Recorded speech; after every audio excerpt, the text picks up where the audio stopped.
Okay, a few more pieces on Vygotsky.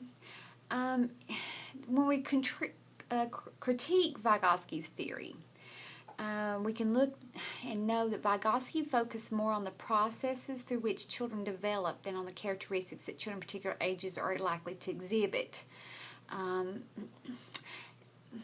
And it all has a place. Vygotsky's has a place just like Piaget's had a place.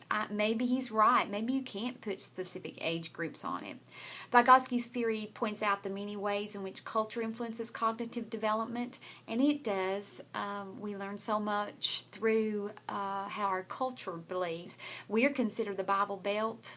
One of the states is in the Bible Belt. We've also been described as actually the buckle of the belt.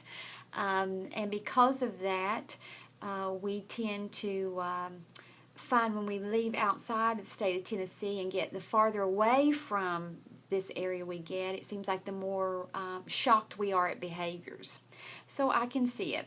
A society's culture ensures that each new generation benefits from the accumulating wisdom of preceding generations. A good example of that would be canning.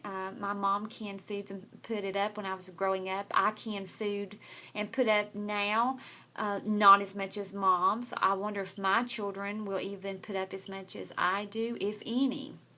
All right, and just a few other notes I'd like for you to be familiar with.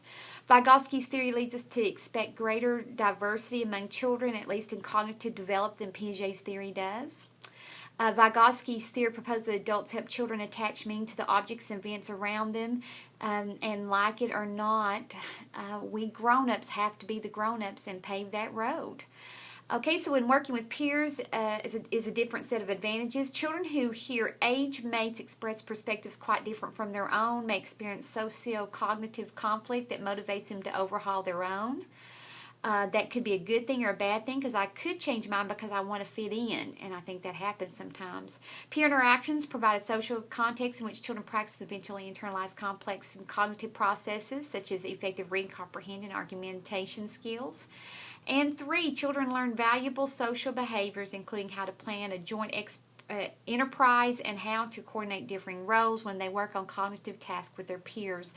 I don't care what you have students working together on, you will always have some types of benefits with that. You just have to stay on top of the negatives that could go along with it. So, but put them in groups as often as you can. It holds each of us accountable.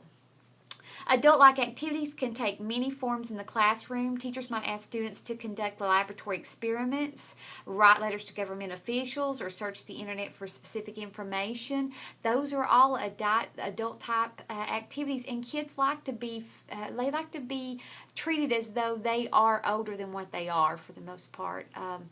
I remember hearing my own kids say sometimes, when I was a kid, and maybe they were only 6 at the time, when I was a kid, Mom, remember how I used to? Yes, I remember.